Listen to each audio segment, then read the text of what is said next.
Hello and welcome to worst time in the world to get your throat stuck. The Gooner Talk. How are we doing? How are we doing? Are we doing good? We're doing well. I hope you are. Big day, big day today.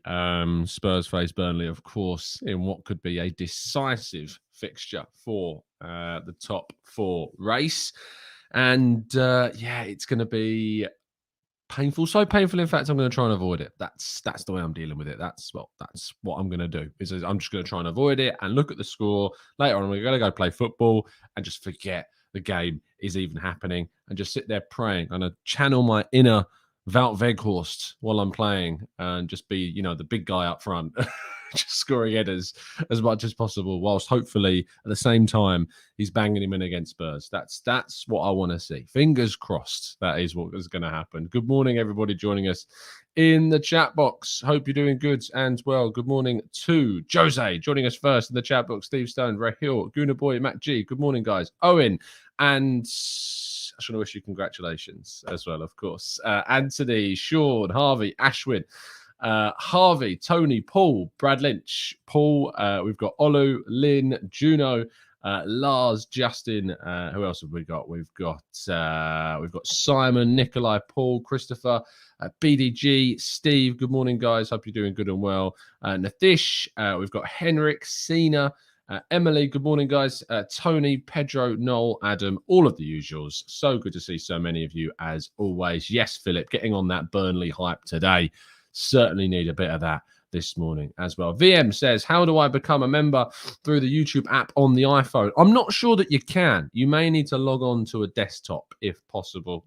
Sometimes it doesn't really work. The only way that you may be able to get around it is by copying the URL link into a Safari. Try that. If that doesn't work, I can't help you because it's only going to work on desktop for a lot of people. If you've tried, sometimes that's the way of fixing the problem. Anyway, let's jump into today's news. Before we do, though, make sure you dropped a like on the video and subscribe to the channel if you haven't done so already. It really does help us out and spreads the words of us doing these shows every morning at 8 a.m. Let's crack on. Yeah, Owen, you could tell I was panicking when I said congratulations to the news and that. If you didn't know what I was talking about when I said congratulations to Owen, Owen has had a little mini Owen in the world now. So a massive congratulations to Owen. I'm sure that all of you guys will wish him all of the best. You could tell in my earlier congratulations that I got halfway through it and then realised, oh no, what if this isn't public information yet? I'm announcing it on Giant Arsenal channel. Oh, dearie me. But congratulations, Owen. I hope you and the missus are well. And well, specifically the missus, of course. You did literally nothing. Your job was over 9 months ago. But I hope the missus is good and the little one as well, of course, too. But yeah, congratulations, fella. Anyway, we crack on with today's story, starting with a very amusing one. It's always nice to see Chelsea lose a final. It's something that they do really well, is losing cup finals. They tend to do it specifically, English cup finals, FA Cups, League Cups. Penalties is always kind of their weak point as well. And so it's always good to see a cup final dragged out over a course of 120 minutes, only for them to lose on penalties as well. Love it. What a little baby gift for mini Owen in the house for him yesterday. Fantastic stuff. Brilliant. So really good to see Chelsea lose another. That's their, I think, 5th English Cup final in a row that they've now lost. Just want to say that again. 5th English Cup final loss in a row. Unbelievable, and yet believable. I hope that it affects their last couple of games of the season and they drop points in both. Anyway, Nicolas Pepe has changed and switched his agent ahead of the summer transfer window. Now, when players do this, it is a bit of a signal. Typically, that what happens is those players are looking to try and change clubs, and they're not happy with the previous representation, and they feel they've not done a good enough job of sorting out their futures. And this certainly seems to be the case. Nicolas Pepe, the understanding is that the club will be open to him moving on in the summer. They'll be looking for a figure in the region of 25 to 30 million pounds. And and yes, Rich, 25 million pounds turns out to be a pretty accurate estimate of what he was worth, it seems. And the only club that we're aware of that has actually made real contact so far is Sevilla, and that is only in the form of a loan with an option to buy Pepe at the end of next season. it's not a deal that Arsenal should be looking to do. Arsenal need to try and move on Pepe permanently and get maximum available money for him. If you are going to let him go on loan, let him go on loan for, extend the deal by a year to protect yourselves, to protect the value of the player, and then send them on loan without the option, unless the option is an obligation and it's the fee that you want to receive. Because if you do it with an option, it just gives us absolutely no encouragement, no guarantees, no assurances about Arsenal getting any money for him in the future. So option with a loan, not for me whatsoever. Owen, there you go. You got your thanks for everyone in the chat box. And Adam, welcome as a first-time viewer. I hope you're doing good and well, son. Thank you for tuning in. Let's crack on with the next story. And Marquinhos continues his story with Arsenal. It seems like this is pretty much a done deal at this stage. In fact, he'll be the second summer signing, it seems, after Matt Turner confirmed his move, as we know, quite some time ago. Marquinhos will arrive from Sao Paulo for about 3.5 million euros. His deal, though, is not expected to affect any of Arsenal's transfer business. So for those that are worried that this is one of the forwards that we were going to bring in and therefore it will affect how many we can sign, he's not going to, you don't need to worry about that, because he's not affecting that in any way, shape or form. So fantastic stuff to see that Arsenal are getting yet another young Brazilian talent. And I look forward to trying to do a breakdown of him as soon as feasibly possible. Moving forwards, and Arsenal are preparing their first bids towards Manchester City for Gabriel Jesus. Now, it is said that Man City want a figure in the region of 50 to 60 million euros to claim Gabriel Jesus. A number of clubs, as many as 6, are said to have already made inquiries about Gabriel Jesus for next season. There is also reports that supposedly Arsenal won't even need Champions League football to be able to convince Jesus to sign. He's very sold on the project that Arsenal currently have going on right now. It would just be a case of agreeing a figure with Manchester City to sign him in order to complete that deal for next season, because Arsenal have already guaranteed 5th place, as we know. And so therefore, they've at least got Europa League football and European football at that matter. 50 to 60 million euros. So that's what, about 45 to 55 million pounds. That's a lot. It is a lot. That's a lot of money for a guy with 1 year left on his deal. But, he is a player that is starting for Manchester City, got 22 starts for them this season. I think improves significantly our options in the forward line. But if you said to me that you could get, Patrick Schick for 10 million pounds more, I'd obviously lean more towards him because I think he's a better number 9 for us. But yeah, it's 45 to 55 for a guy with 1 year left on his deal is a lot. But as I always do say, it's not my money. It's just not my money. Why should I really get fixated on the amount of money that it's cost to bring a very, very good player into the club if they do well? If they don't do well, then obviously I'm going to get, I'm going to get fixated on how much they cost, like I did with Pepe. But right now, I don't care. It's not my money. And so therefore, if we're bringing him in and we're bringing in some very, very good players around him as well, I'm not going to be sitting here complaining at all. So let's wait and see what happens with Gabriel Jesus, but he's a player that I'd very much like to see at Arsenal next season.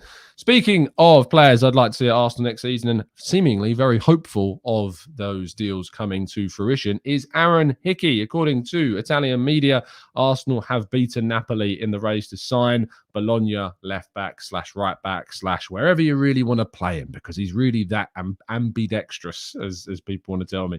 And he's a player that will, I think, improve certainly the depth in both the right back and left back positions. 19 years of age, a figure in the region of 20 to 25 million euros is what it's going to take. But Arsenal's representatives met with I think it's even the president or something like of Bologna in London this week to finalise details of this move. Another really smart piece of business to a Scottish left back. It's something about Scottish left backs and Napoli and us that we just can't lose in these scenarios, and this is certainly another one. But Hickey looks very much like an Arsenal player at this stage. Arsenal getting their business done really early, which is fantastic, and we want to see this kind of put forward so that as soon as we go off on those July pre-season tours, we've got him available and we can get him into the squad, get him playing games as soon as feasibly possible. Really good news on this front to get Hickey into the club. Another real good understudy to Kieran Tierney, of course. I mean, they look very similar. You can't say that he doesn't look like a mini Kieran Tierney at this stage. And the fact that, they're both Scottish and play left back is great. But his versatility means we might even be able to see both Tierney and Hickey play in the same team. What is it about Scotland and producing amazing fullbacks? I mean, if you're Scottish, you're gutted that you can't produce those players in the forward line.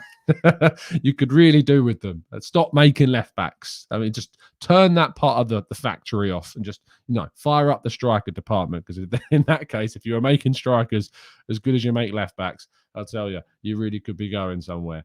But really interesting to see this deal done, and hopefully can see it officially made by the end of the season and going into pre-season as well. I think a lot of people are going to be watching some Bologna games between now and the end. Now, our main story of the day, of course, is that Mikel Arteta spoke ahead of the game against Newcastle yesterday. He was asked a couple of in-house media questions. What that means is basically in some circumstances, he doesn't do public press conferences, and the in-house media ask Arteta the questions. Usually this happens where there's two games very close to one another, like we saw this week, and like we've seen in the past with the Aston Villa and the Aston Villa and the Liverpool game, and the Man United and the Chelsea games. With Newcastle, he was asked questions as we were expecting about kind of who is available, and what we know now is that it's not sounding good for White and Gabriel. That's the latest kind of understanding, and the way and certainly which Arteta spoke about White and Gabriel. It's not sounding all that great. I'm not hopeful that either of them will start the game. I think White could potentially be on the bench, but I don't think there's a chance that we'll see either of those two play on Monday, which means we're going to have to come up with something. We're going to have to come up with some kind of formation. Omar Rekic will not be involved. It is understood that he's currently in Spain, as is a number of the under-23s who've finished their season and gone on holiday. So the most likely youth person that we would expect is Jonathan Dinzei, who joined us from Spurs a couple of years ago on a free transfer. And it's done well. It's played on the left-hand side of a back two and can play on a back three as well if you wanted him to. So would fit into that spot that Gabriel has left, but it's a lot. And I think that Arteta, from the way he was speaking, would kind of adjust. He says, in fact, I can read you the quote. He said, "We will have to modify certain positions to try to make it work because we don't have more defenders. And even though we have academy players, they haven't experienced a lot of those positions because they're not specified central defenders. So it's something that we will try to find a way." What he means by that, when he says they're not specified central defenders, is that young youth players don't tend to specialize their position for their senior career until really late in their youth time. They obviously play a lot of games, and you think, yes, Amari Hutchinson attacking midfielder, Charlie Patino's a centre mid, following Balogun's a striker. But you can see these young players change position drastically in those kind of ages between 20 and 21, 22. You think about Zinchenko, at Manchester City, an attacking midfielder that's now specialised as a left back. These things change so fluidly at that age because they're not specialised yet. That's what he means. So he's not saying we don't have anyone that can play centre back. Yes, we've got kind of young players that, have played and can play centre back. But what he means by that is that they are not specialized senior players that have been playing that position for years and years at the top level that we can rely upon. And you have to understand that. And I think that he would rather probably play someone like Granit Xhaka or Mohamed El Neni in a centre-back role if it comes to it, which sucks, because we want their presence in midfield, but we don't have much choice. And when he said on how likely it is that White and Gabriel would be fit, he says, "I could give you an estimate, but I will probably be telling you whatever. Tomorrow will be the day we will have better answers. Probably not the answers that we want until match day, but hopefully better answers." And it's that word of probably not the answers that we want until match day that gives me a lot of concern about whether or not Gabriel and White will be available. Is Mertesacker available, Marcus? I doubt it. I very much doubt it indeed. Anyway, and those wondering that the players on loan like Saliba, like Daniel Ballard, we can't get them back. Loans don't work that way. So, sorry, no recalls in this situation. We're just going to have to make do with what we've got. Anyway, that rounds off today's news stories, which means we're going to move on to you guys in the chat box and your questions. So we'll take a quick break and then we'll get those in the chat box answered. So make sure you're throwing them in. Make sure you're dropping a like on the video as well and subscribe to the channel if you're new. Back in 2 seconds.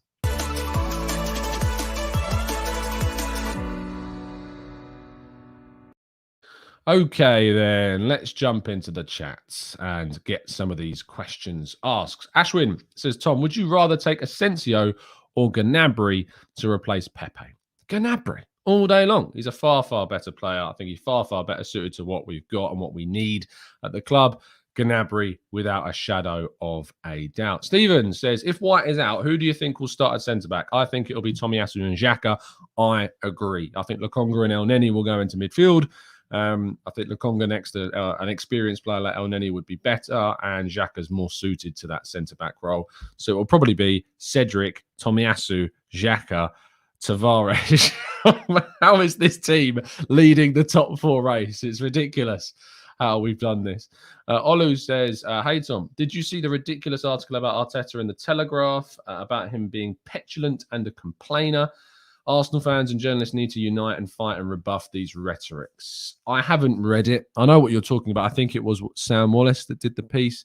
I'm going to read it this morning, and I might write about it. It's an idea. I'm interested to do, if I can, maybe a response piece on this, because, so many other coaches have complained, and yet for some reason Arteta is picked upon. And to be honest, Arteta's pretty good at deflecting like media questions, especially around this sort of thing. He's not the only person that's ever moaned about fixture scheduling. He's not the only person that's ever moaned about refereeing decisions. Why he is the target of, specific criticism, I don't know. He's a very young coach that maybe people think he's achieving too much too soon and needs to be taken down a peg. I don't know. But it's a bit silly. I don't really agree with the criticism, as you would probably expect. But yeah, it's a bit strange. Philip says, with Bayern linked Dembele, do you think that we have a chance at Gnabry? Look, absolutely. If we're going to go in there with a bid and we're going to say, look, what do you want? What wage do you want? Why are you struggling to agree a new deal with Bayern Munich? Okay, well, we're going to give you this much. Do you want it? If so, come to Arsenal. I think we can get it done. I think it's a deal that's possible. I think those transfer negotiations would go positively. He likes Arsenal. He's got that attachment to Arsenal, and he's got unfinished business at Arsenal. So maybe so. That's the right move. Arteta has played with Gnabry when he was at the club. He knows all about him. Maybe it's something that we can look at. Oliver says, what do you think of this lineup? Ramsdale, Tavares, Xhaka, Tomiyasu, Cedric, El Neni, Smith Rowe, Martinelli, Odegaard, Saka, and Nketiah. So you're going with El Neni as a lone six. It's an option. It's an option, but it's not an option that has worked for us. The Odegaard, Smith Rowe double 8 has not worked for us. And I think there's an argument that if you're putting Xhaka at centre-back, that you should give a little bit of more cover and put Lokonga in instead of Smith Rowe. And maybe Smith Rowe goes in also at left wing because he works better with Tavares than Martinelli does. I'm not sure. I'm not sure. That said, Martinelli and Tavares played really well against United. So there is that. I say really well. I know Tavares was a nightmare defensively, but offensively, they did quite well together. But Smith Rowe may be the one to bring in for Martinelli in this game, who I thought was shattered, by the way, against Spurs. I thought he was absolutely shattered, and I think he needs a bit of a rest. So we've got a really big game against Newcastle, I know, but maybe we can bring him off the bench when Newcastle are tiring a bit, because I think I can just see Newcastle playing quite offensively, quite energetically, because they have nothing to lose. They've got nothing to play for. So maybe we bring Martinelli on when it really matters towards the end of the game. Jeremy says, seeing everyone worried about Tielemans' physicality is funny, considering how much of a game changer Gundogan has been at City. Look, I think that Tielemans is being wrongly characterised at times. I think people are looking too heavily at this season and not considering what the broader context of what he could bring to the team is. He's a very good central midfielder. He's got the potential to be a top central midfielder. If he's someone that we go for, I would be very happy with that style of signing. Yes, there are other central midfielders out there, but I think that he's someone that would add a lot of quality to the Arsenal team and potential to upgrade upon what we've got in the near future as well. Blue Red Trill says, any players from relegated teams have you identified as good additions? I actually did a piece on this about an 11 of players that are being relegated that you would look to sign. It looks like now that, the three teams will be, as we know, Norwich and Watford, but also Leeds are looking the most likely. So if you're looking at those three teams in particular, you would have to say players like Calvin Phillips and Rafinha at Leeds are the ones. In terms of young players at Leeds, Gerhardt, I think it is, the young striker, he's a very, very highly rated young player. Not sure he gets into the Arsenal team, though, above the likes of Eddie and Nketiah right now. So I wouldn't necessarily go for him. In terms of the other two, Ismail Assar at Watford. Dennis is a backup striker, but I'm not sure he's at the level that we should be looking to. But Ismail Assar would be a good Pepe replacement. His fitness, though, is a bit of a problem. At Norwich, Max Aarons is a backup right back, but that's about it. The only other one I'd say is Tim Krul, based upon just getting a third keeper with a lot of experience, because we don't necessarily have that. And maybe having kind of that experienced head in the goalkeeping unit wouldn't necessarily be a bad thing.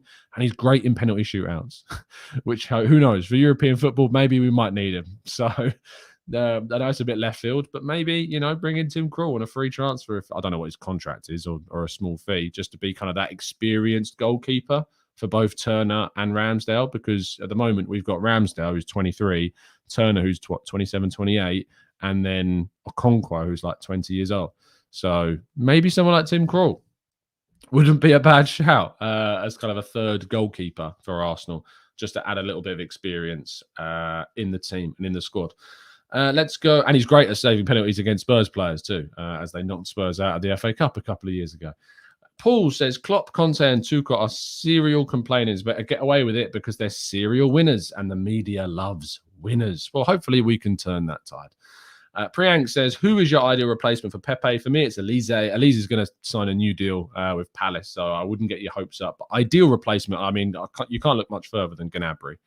Gnabry would be the perfect replacement for Pepe and a great competitor in the forward line.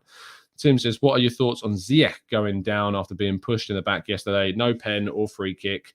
I thought it was outside the box from the only replay that I saw of it, but I thought there was another one as well. Was it Mason Mount? I think that there was more of an argument of that one. Paul Tierney was on VAR. He's an inconsistent, terrible official, as are most of the English officials in the league. It's not surprising for those inconsistencies at all. So why would we be surprised? Why would we be surprised at all? Stephen says, given Marquinhos is so young and it's his first European club, would it make more sense to give him a season in the under-23s and cup games instead of loaning him out straight away? No, not for me, Stephen. I would loan him out straight away, to be honest. The under-23s and the cup, he's not going to play in the cup games, I don't think. I don't think he would necessarily get the games unless he comes in to the level that Martinelli did and he really impresses. He'll hopefully go on the pre-season tour, but I would loan him out after a pre-season with Arsenal just to get kind of a feel of who he is. But the under-23s, it's good for development, but it's not good experience for a player to try and get into the Arsenal first team, really. And that's why we're sending players like Amari Hutchinson out on loan. That's why this season we've sent out a load of players on loan. And it's done really well. You look at Brooke Norton-Cuffy, had a great loan spell at Lincoln, and now he's coming back, and who knows, could fight for a place at right back over, say, Cedric. I know that's mad, and I don't think it will happen, but because of that loan, it's put him into contention, and he's very, very impressive. So let's wait and see. Let's scroll down a little bit. Lynn says, for me, I don't think I am mad, but I think that tomorrow's game will rest on who Eddie Howe wants for top four, because he could put a weaker team out as they are now safe. I don't think he will, Lynn. I think he'll continue to go strong. He might play some more players that have not got much game time this season, but if anything, playing a weaker team with those types of players means they've got an excuse to really go out there and play, because they've not played much football. They're going to want to be impressing for next season or for a move in the summer. So there's no guarantees about a weaker team, being any less threatening than what they would play in their first team. Rich says, amazing how Mane can put his hands in people's faces again. He's untouchable. He's an untouchable player. You can't send Sadio Mane off other than if you kick Edison in the face. That's the only time he can ever get sent off. He's a horrible player. He's a horrible, horrible player. I really don't like Sadio Mane. I just don't like him. He is just not a very nice guy on the pitch at all. I don't know what he's like off. I can't talk about him personally, but as a footballer, I don't like him because, he gets away with ridiculous challenges and should have been sent off so many times. So many times.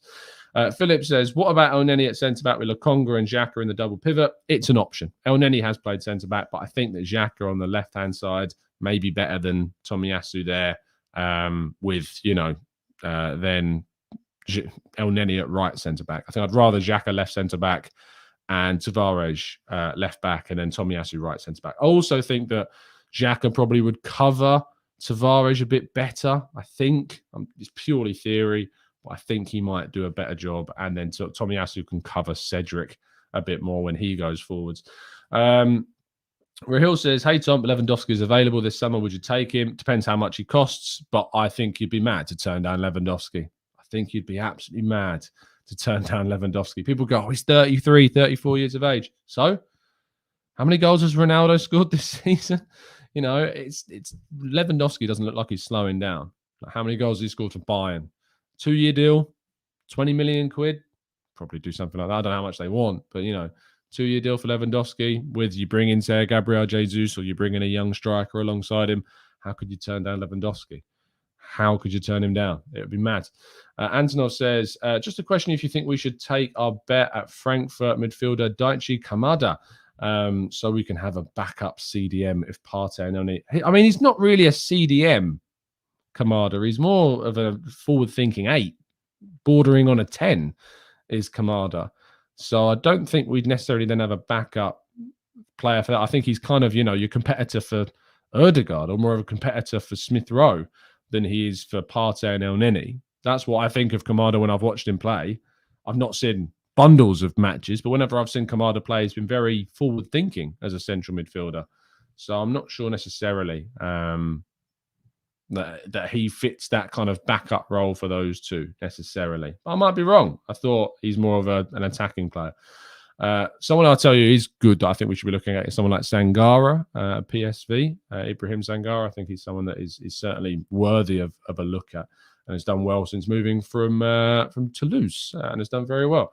Cass says, I worry about the height of Newcastle against our makeshift defence. Yeah, I'm worried about set pieces. We need to try and prevent that as much as feasibly possible.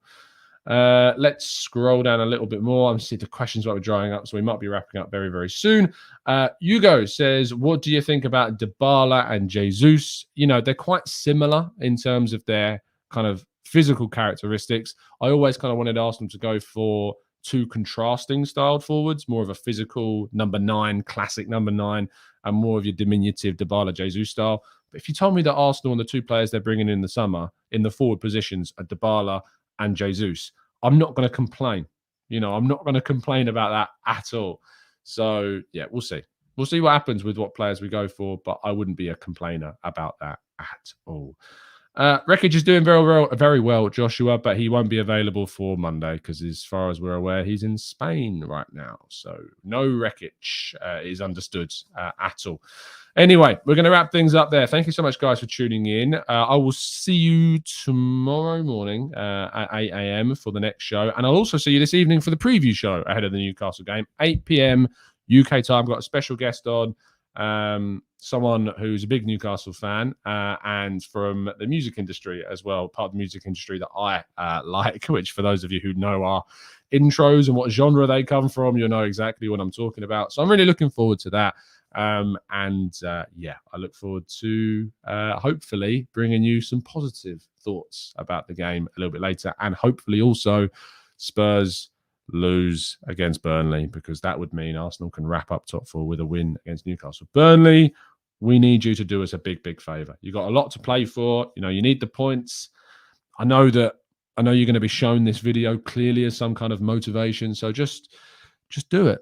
Just do it for us. Never have I wanted a Burnley win more than today. Please, Burnley, do it. 6 out of 6. You've already got 3 points over them once. Let's get another 3 points over them again.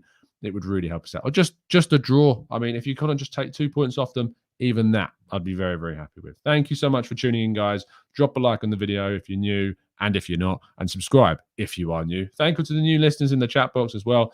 And I'll see you a little bit later on this evening, UK time, 8 p.m. See you soon. Have a good day. And as always, up the Arsenal.